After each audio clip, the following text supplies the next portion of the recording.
Ship and then.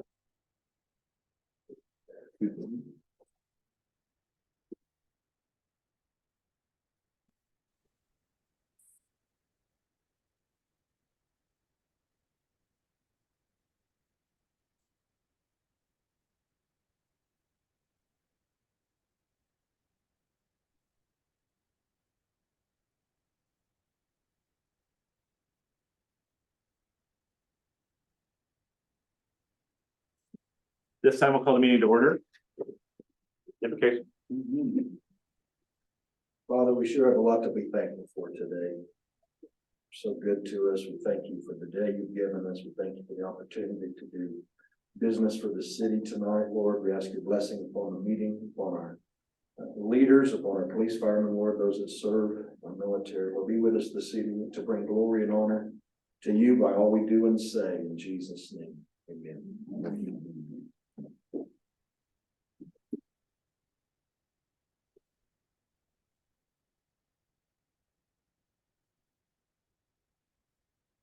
Pledge allegiance to the flag of the United States of America and to the republic for which it stands, one nation, under God, indivisible, with liberty and justice for all.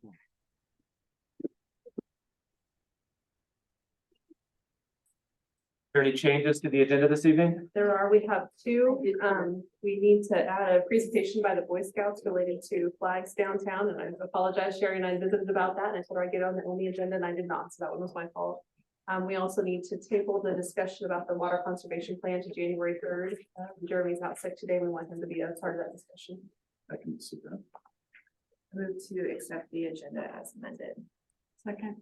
It's been moved by Commissioner Hutchinson, second by Commissioner Jackson to approve the agenda as amended. Is there any further discussion? Hearing none, all in favor say aye.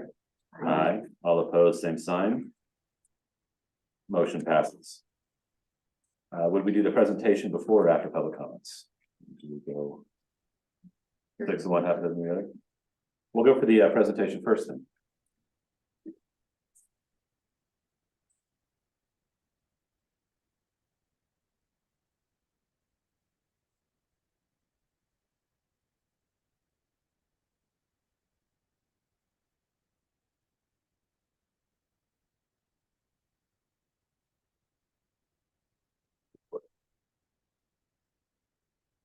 Hello, I'm Dylan Morse of Boy Scout Troop 38. I am the senior patrol leader for this troop.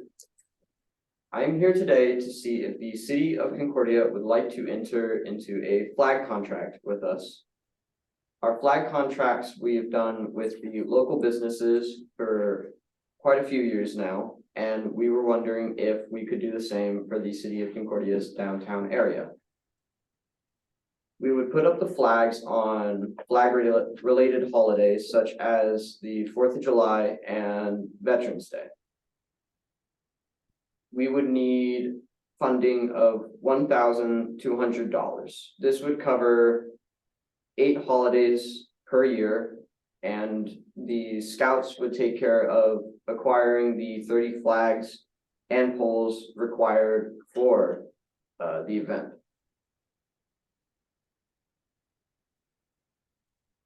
Thank you for your time and consideration in supporting our local Boy Scout troop. Chuck, can I go ahead and step in here and add a couple of things? Sure. So when the boys originally had the idea of approaching commission on this, it's because they're very proud of the fact that they live in Concordia, and they take great pride every time we go out on a holiday, and we put up approximately 100 flags right now, and they're for everybody to see. And when I asked the boys what it was about patriotism, the first thing that they mentioned was the American flag. Well, what better statement of patriotism in the community of Concordia to make sure that our main street is just adorned with flags all the way down. There's approximately 26 on 6th Street, and then 2 cut off on either side, basically where the where your office is, and then down on the other side where the Blade Empire is. So that's where the number of 30 came up. The city's already in a contract with the Boy Scouts for, I believe, City Hall here, and Stacy, is there one other building that we have too, or is that? That's it. For City Hall right now, so they already do a great job with those areas, but we thought the downtown, we really wanted your blessing, to proceed. So you would get the holders, there's not holders. So we would be utilizing all of the light poles that are already in place. Prairie Land, I've already spoke with Jim over at Prairie Land. He is super excited to see it come to fruition. And he has absolutely no pause whatsoever with us using those for utilizing the flagpoles on those 8 holidays. Well, I think it's a good idea. Actually, my husband started that program when he was a scout leader. You know, I had to reach back in my memory today to try and figure out how long exactly that we've been doing that flag program, and I came up with about 30 years. Yeah, at least that, because my Dr. Wentz is 50 now, so he's my youngest. So it would have been when he was in Boy Scouts. So we could have marked birthdays. Yeah, It's very worthwhile. I know I appreciate pulling up to my office and seeing the flags. I don't have any opposition to supporting this. good. All right, Thank you. we appreciate your presentation. Thank you very much. Thank you for your time. Thank you. Yeah. Oh, you have to stay for the whole meeting though. Good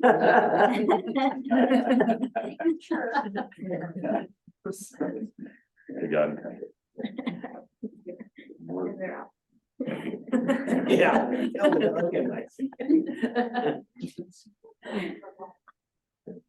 Moving on to public comments, this is a time where citizens are encouraged to speak publicly. We would request that you state your name and address, speak respectfully, and please limit your comments to 3 minutes. Is there anyone in the public that's going to make a comment? Seeing none.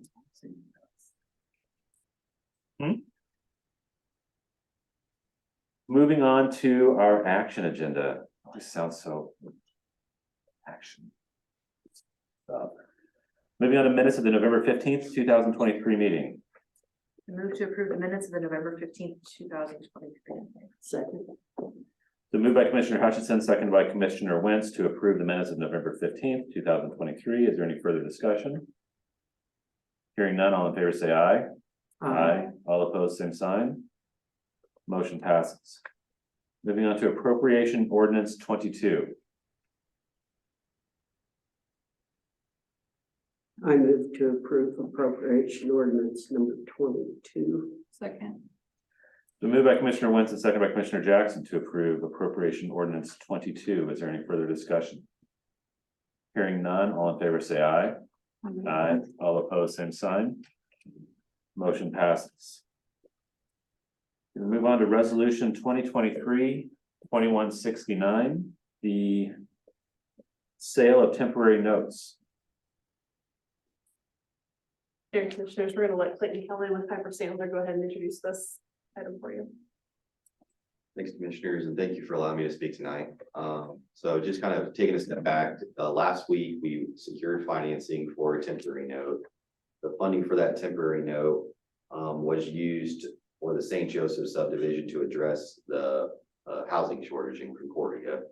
A month or two ago, we approved the authorization that allowed us to move forward with the sale that took place last week. And maybe just taking a step back on temporary notes versus permanent funding. Why are we considering temporary notes in this situation? It's a little bit of a unique financing where we have incremental revenues over time. So it's not something where we know the exact revenue source starting on day one that you're going to start receiving moving forward. There's some uncertainty there, just as a result of how property taxes are going to be generated through this type of financing. So with that, the temporary note option provides a lot of flexibility. It's a 2-year financing that allows you to pay it off or prepay it at any time. And then at that point, when you prepay, you have the option to, at that point, provide permanent financing over the next 15, 20, 25 years, whatever financing term you're looking for. So flexibility was the main reason why we're moving forward with the temporary note versus locking in permanent financing today. I will say from an interest rate perspective and what we've seen over the last month, interest rates have improved significantly. I would have said a month ago, you were probably looking at over 5% interest rate for this type of financing. We received 3 bids last week. The winning bid was from Robert Baird at a 4.23%. And when you look at those 3 bids, the first 2 bids were pretty competitive within about 0.15% of each other.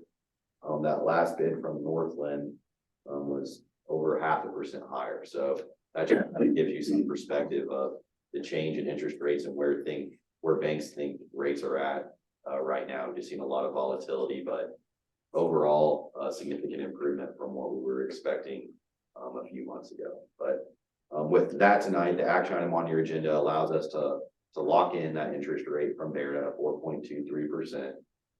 Move forward with securing that funding for those projects to start construction. And December 21st would be the date that the city would receive those funds. How that coincides with the bid letting for public infrastructure will be December 14th, and then it'll be on your agenda for action to approve those bids on the 20th. So the timing's coinciding very well. I'm encouraged with the improved rates. For us specifically, but also. Yeah. Can you explain something to me? The premium, one of them was so much. Yep. So we take that into account. That's a great question, by the way. So it's a little unique in a bond financing where you don't just have one interest rate, you have a coupon that investors receive and a yield that is essentially calculated at the price that they're purchasing them for. So instead of just like going out for a home loan and what we call receiving it at par, with the bond financing, investors have the option to bid a premium, which essentially allows additional funding for the city to take immediately. All of that, it's a complicated calculation on, okay, well, if we receive premium, what is our actual interest rate that we're receiving on this financing since we're receiving more funds than we asked?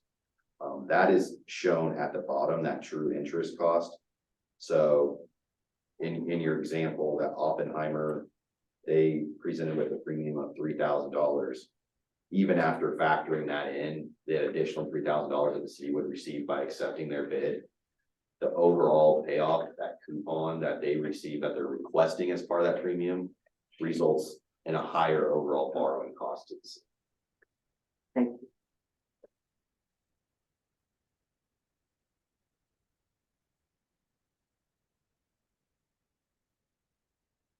I move to approve resolution 2023-2169. Second. Moved by Commissioner Hutchinson, second by Commissioner Wentz to approve resolution 2023-2169. Sale of temporary notes. Is there any further discussion? Hearing none, all in favor say aye. Aye. All opposed, same sign. Motion passes. Appreciate your work. Thank you very much. Moving forward with resolution 2023-2170, the land pricing policy for St. Joseph subdivision. Mayor and Commissioners, this is also related to St. Joseph subdivision. We developed a proposed land pricing policy to help guide us as we work towards sale of the homes and the lots for the non-moderate income homes in that St. Joseph subdivision. This is patterned somewhat after the College Drive Park land pricing policy. Now that was for commercial properties. This is for residential, so we didn't have exactly the same metrics. So we couldn't use sales tax as example as a metric to use. But we did look at different metrics such as, are they filling a vacancy for a business that is new to Concordia or growing or expanding, or are they working remotely for a business that's outside of Concordia? Are they, do they have an established local banking relationship regardless of whether or not they're using a mortgage? Are they using local contractors if they're purchasing one of the lots that will have a home built on it? And are they going to have students in one of our public education institutions? All of those things support the economy of our community. So all of those things we felt were applicable to help reduce the price of the lot for the ultimate home buyer. Keep in mind that with the moderate income homes, they already have to meet certain income guidelines. And with those, the goal is to get those homes as affordable as possible. So if you'll recall back about a year and a half ago when we held the intergovernmental meeting and we talked about the different possibilities of pricing these lots with the use of specials versus with the RHID. The goal with the RHID was to get the homes as affordable as possible. So one of the things we proposed at that time was let's make the lots free to those moderate income earners. And then that'll help to reduce that price and keep that mortgage below our target rate of 200,000. So basically, if under this land pricing policy, home buyers who qualify for the moderate income home would automatically get a free lot. So then the metrics and the point systems would fall to the 4 lots on the south side of Sunflower Drive that we're calling our reserve for higher income homes that people can build custom, they can choose their floor plan, they can choose their builder. The way this policy is written, and it's not limited just to these lots, if we wanted to apply the same pricing policy for home buyers for the infill lots elsewhere in town, we could. We also have Block C, which is where the St. Mary's building is being torn down right now. This pricing policy could be applied to that lot, that block as well. But because these were our target areas, we wanted to focus the land pricing policy on Block A and Block B and make sure we were set appropriately for those areas first. So would be happy to answer any questions about this pricing policy for you. Amy, I found, and I'm sorry, I didn't see this earlier as a mistake on page 2 of that. I think it is. It says households not meeting the requirements to qualify for purchase of moderate income homes in Block B are subject to the incentive grading scale described below. Should we say for Block A, like to clarify? Because you're not gonna want them to purchase a house. I mean, they can't have a lot in Block B Right. if they're not moderate income. Okay, so which page are we on? We're on page Oh, 2. sorry, pricing page policy. 2 of the, of- Household income, yeah, Okay. second paragraph. I don't know how to word it, but we need to say it's Okay. for, because everything below is for Block A, right? Yes, so this is written in the negative form related Oh, to okay. Block B, so we can flip it to positive form and assign it to Block A, yes. Okay, Yes, we can do that. And I had a question on that same page. Under employment, if they're both working, will they get more points? question. Under employment, it says part-time is 5. That is a great question. I had not contemplated how the points would be impacted by 2 income earners. What would you guys suggest? One or both. I don't know that we double it. But if one or both, we don't take points away either. So for the scenarios that we ran, I ran it as if it was only a one One. income household. And you're still able to get closer to greatly reduced or free with hitting quite a few of these. So I think the practical reality is that we're shopping one of those 4 lots and have the resources necessary to do that, then it wouldn't. Probably wouldn't One or- matter. Right. Yeah, your 5-point difference is probably not gonna make a difference if you've got both incomes there. What's gonna be important to us and what's gonna drive down the cost of that lot is if you're filling a vacancy or you have a local banking relationship and using local contractors, that's really gonna be your main drivers there. Unless they were both full-time local employment, Yeah, then that would that would drive it down as well, yeah. drive it down. Which that still benefits the local economy as well, Right. so. I was in a Zoom meeting, but just got out of it and saw your text message. Do you Kevin? want?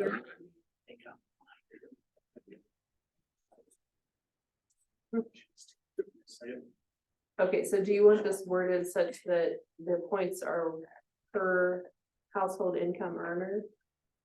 Or are we just counting one? Yeah, I love the weeds. Do you split them in half? Then, so if there's one part-time non-local and one full-time local, that it's 12.5 as opposed to. Yeah. Could do that. That's one way I mean, to I do it. think. I think our goals here are built, so I don't really, if you wanna double them, whatever, but. Points, I mean, it's good to have, we need people to work, we need employees. Right. Yeah, So consider this as per income earner in the household, Adult income earner. adult income earner. Okay. Right, because if I've got two kids that are babysitting, then does that qualify for part-time local employment? Right. I think following adult income earners matches the guidelines that we have for the moderate income housing, so we can piggyback off of that and use that same guideline. I mean, I think a different way to clarify that is, do you have full-time local employment? Period. Whether that's one or two, if you have full-time local employment, then that qualifies what we're looking for. Okay, so we want to adjust the statement right above the word employment, so that it's written in the positive toward block A. So they have, you can almost say just, lots in block A are subject to the incentive grading scale described below. Mhm. Yeah, that would be a simple statement.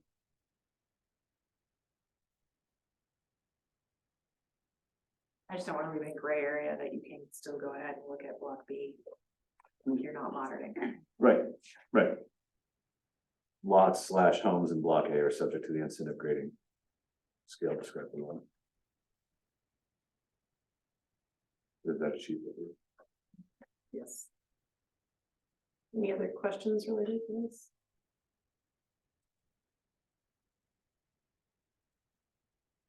Move to approve resolution 2023-2170 is amended.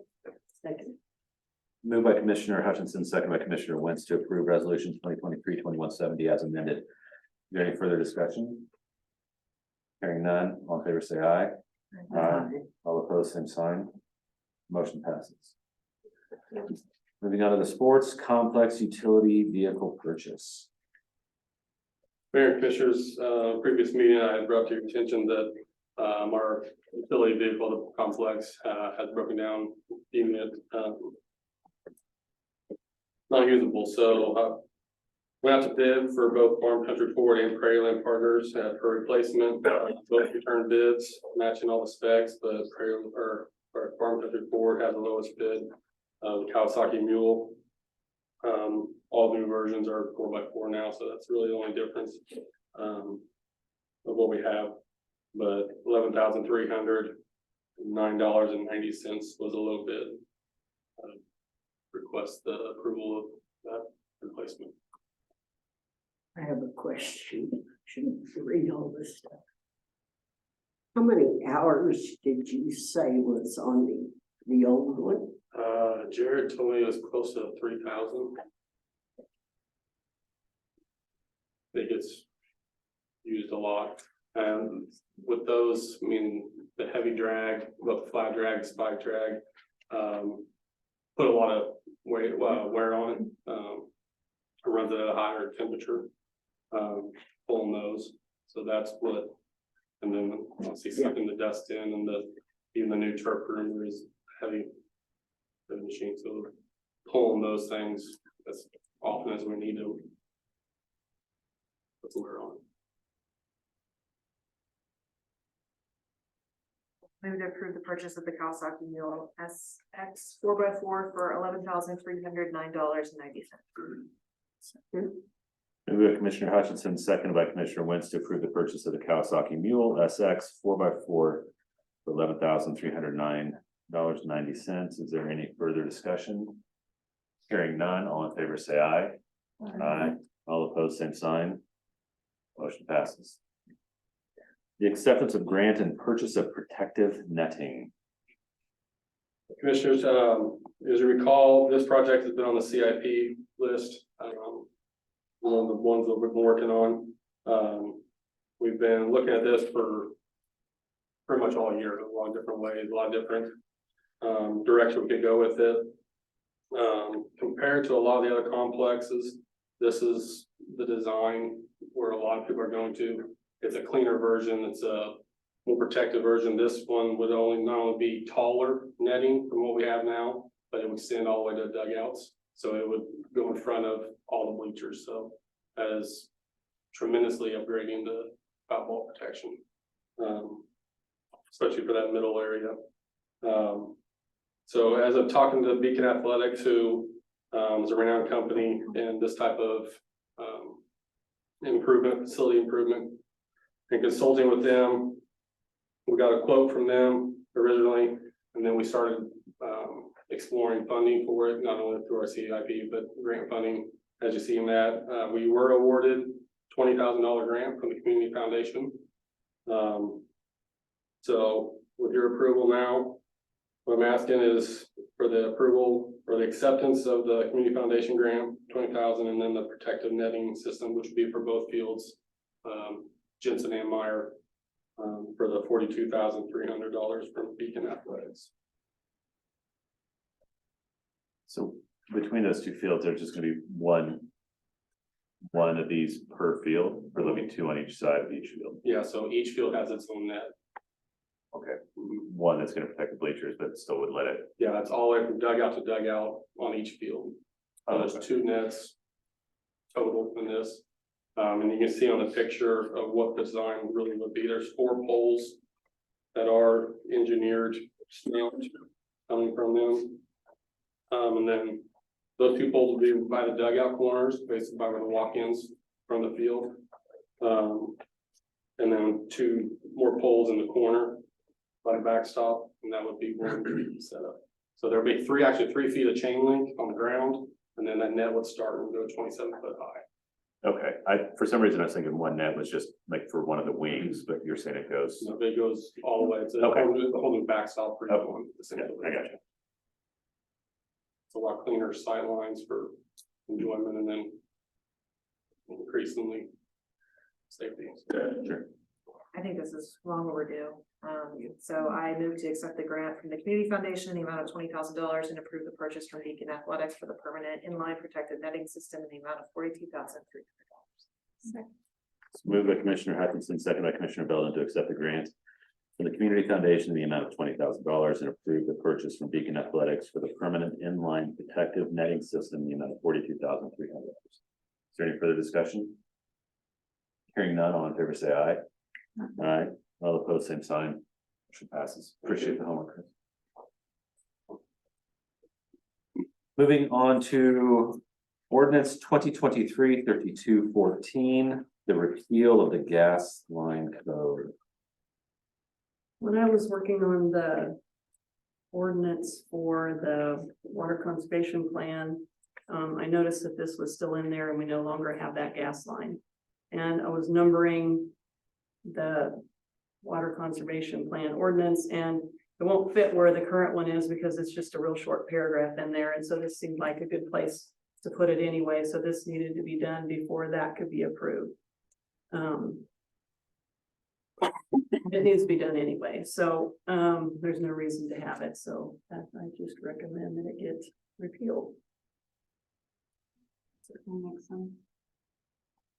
I move to approve ordinance 2023-3214. Second. Moved by Commissioner Jackson, second by Commissioner Wentz to approve ordinance 2023-3214, repeal the gas line code. Is there any further discussion? Hearing none, all in favor say aye. Aye. All opposed, same sign. Motion passes. Yesterday was repeal day anyway, so it's good. Housing authority appointments. 2 positions are expired at the end of the year, Julie Willoughby and Michelle Hardiker. And they both have expressed interest to continue, especially while we're in the project with the grant. We did have one other name that had filled out an expression several months ago, but he also put in his name for Bruno's boards and he's gonna need someone. So we talked about using him as well and just decided to stick with the 5 for now. We can have up to 6 or 7. Anyway, the board kind of agreed just to keep the 5 that we have right now. So I just recommend that they be reappointed. So in the midst of your projects, I guess it kind of makes sense. Is there any part of that?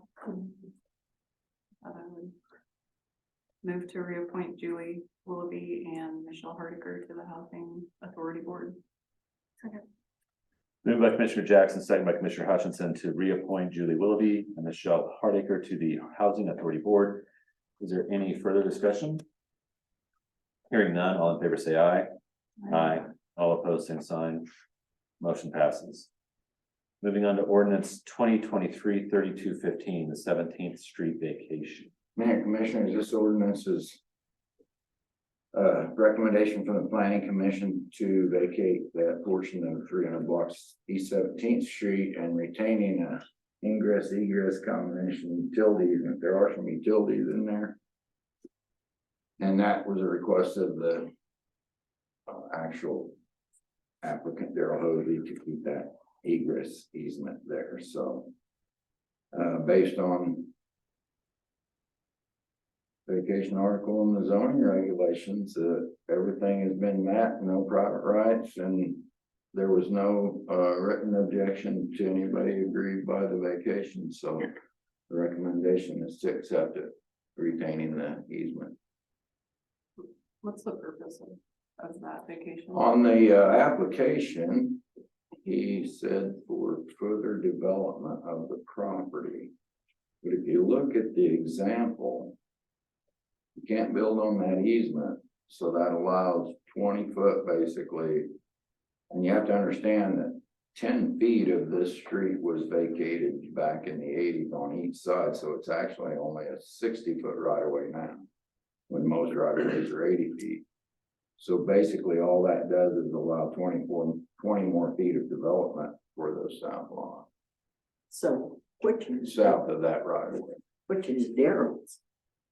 Excuse me? Is He has Daryl's north or the south? Both. He has it all. Oh, he has both. Cunningham owns, the lot that's labeled 1.020. They purchased that from Mr. Ozy a while back, and they've got one of their distribution hubs in there for their fiber optics.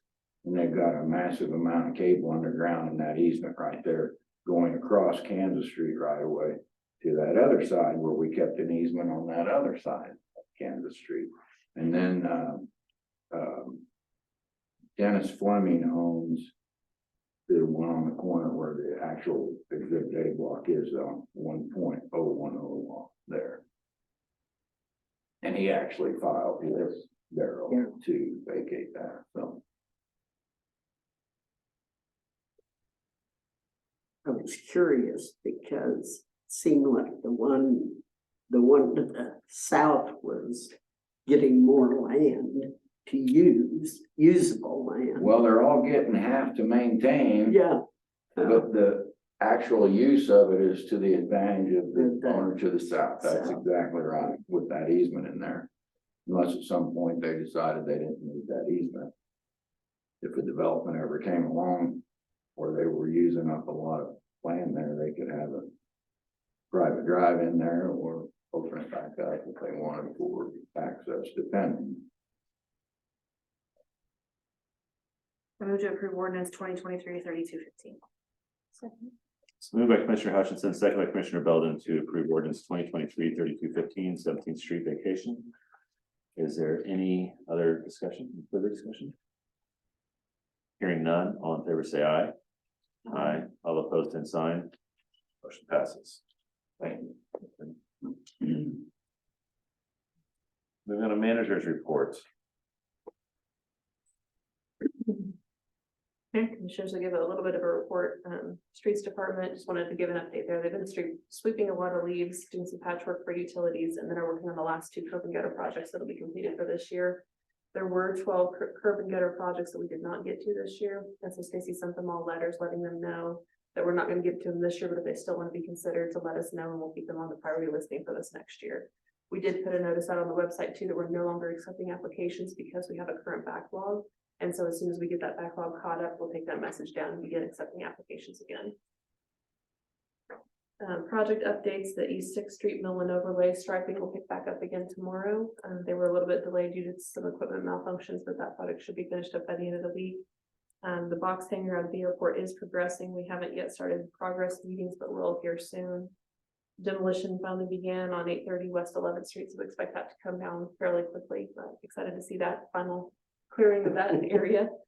And then we also are in the process of closing on the infill property for the MIH project that you guys authorized at the last meeting. So very excited about that.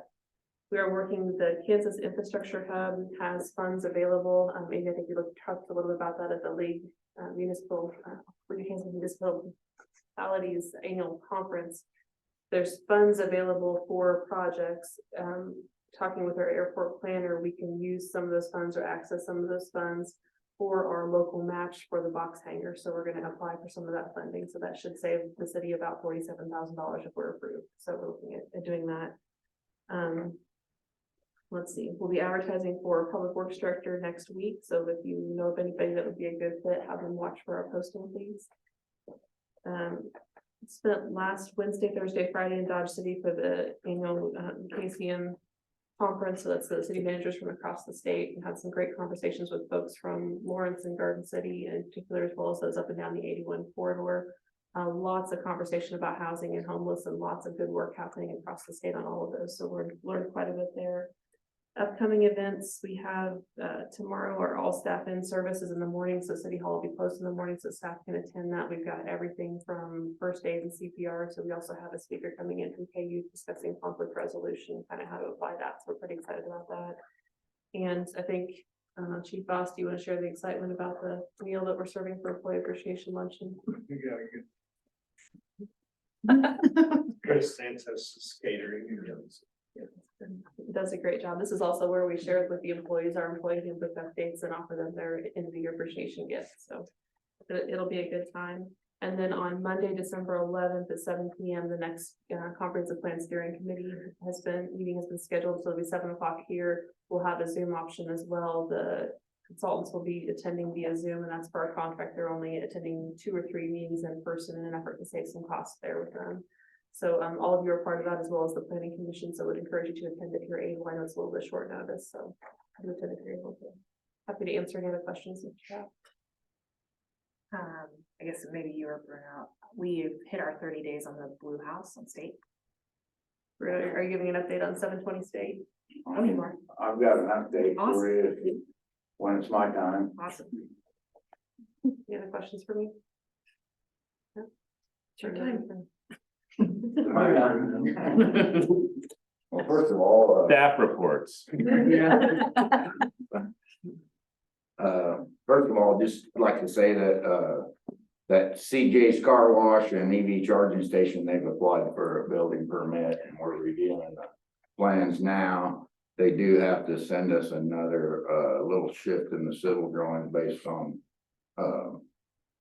their transformer pad location.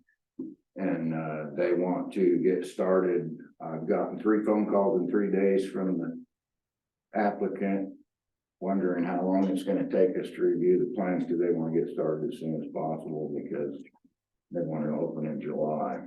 Out of the 8 houses that we condemned in July, 5 of them have been removed. On 720 State has progressed to the point that we have put it out to bid, and the bids are due December 11th, and we expect those to be before you December 20th for consideration. And then 229 West First has a permit application in place. It's pending a walkthrough. We have the contractor and the owner haven't got together with me yet, coordinated to do that. And then 102 Kansas accessory building progress is slowed. And I talked to the owner last week and encouraged him, he needs to show a little more progress on that. He showed a lot of progress and that kind of stalled out. So let's see. Any questions?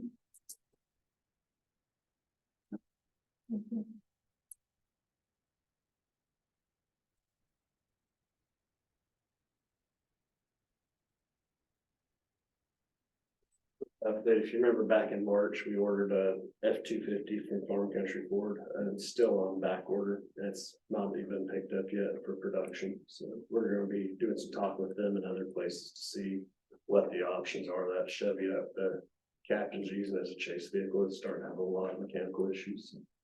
We'll keep getting working on it. What was the date when it was supposed to be ready, projected? June. So we're kind of quite a bit behind.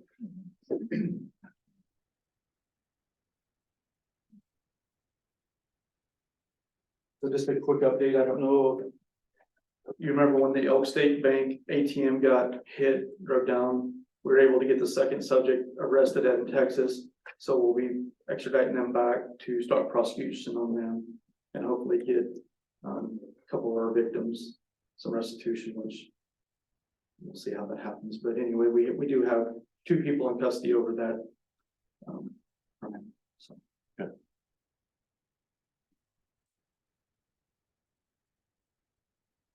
Any other staff reports? Yeah. Commissioner comments? Marcia?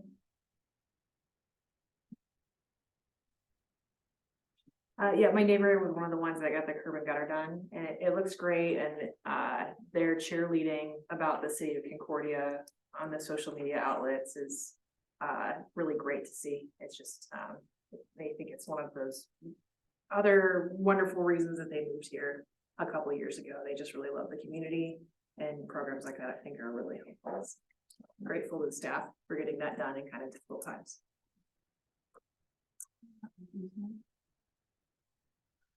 Speaking to what Ashley said, just had the opportunity to come out for the hometown holiday day after Thanksgiving, and it's always, I think, a nice reminder of how wonderful it is to be in Concordia. You know, I think there's a lot of scary stuff out there. To be able to walk around downtown on a little brisk evening, but it was just wonderful. It's a really nice place to be. To see so many of the shops open downtown, I think it's pretty refreshing. At this time, moving forward with an executive session, would probably request that it be the commission for 10 minutes, and then would enter into a second executive session, inviting Amy Lang for a period of time following that. I move that the city commission recess into executive session to discuss employment personnel issues pursuant to non-elected personnel matter exception KSA 75-43-19 B1 with and to reconvene in the city commission chamber at 6:21. Let's move by Commissioner Hutchinson, a second by Commissioner Belvin to move in this executive session for the aforementioned reason. Any further discussion? Hearing none, all in favor say aye. Aye. Aye, all opposed, same sign. Motion passes. Yeah, no, we're gonna broadcast those, so. They were over, I get Jeremy because he was wrestling, I know, so. He and I grew up together, in high school together. Yeah, yeah. So. We're just doing that, I guess, in and out of commercial breaks. All the action. Work with that.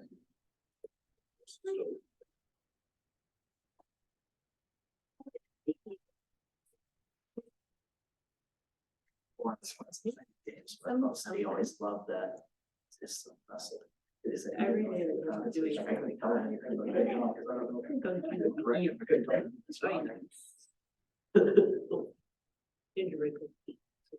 No action was taken.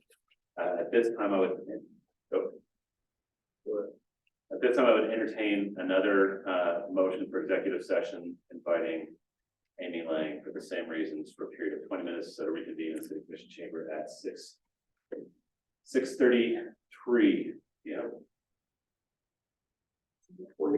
So move. Is there a second? That's 11, that's 11 minutes. Yeah. 6:43. 6:43, thank you. Do not let him be in control of the time. Yeah, I think that's what it is. To move to second, is there any further discussion? Hearing none, all in favor say aye. Aye, all opposed, same sign, motion passes. Yeah.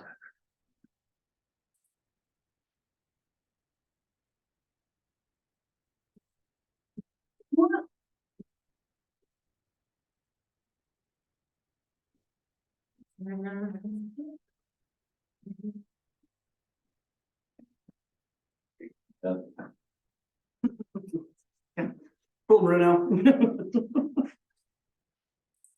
She looked kind of nervous, and she's always, no, especially when it comes to things like that. Oh,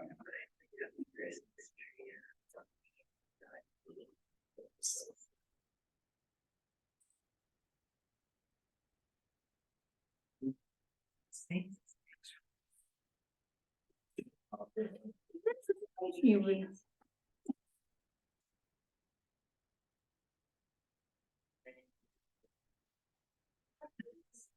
I tell you my Terry Thompson story. I got this client. I just kept trying to go slowly. Hit There's the. African American guy. So the other day we had a hearing, like, you bring Terry Thompson, sure. Some black guy comes up and sits down next to him. Hey man, how's it going? It was good. Yeah.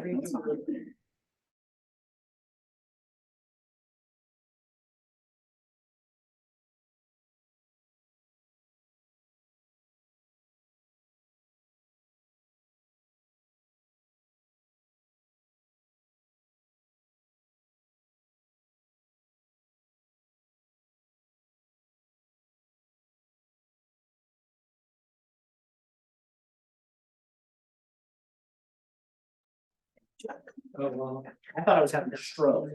I don't know what's going on.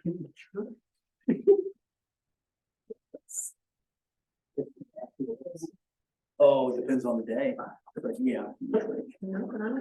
No action was taken.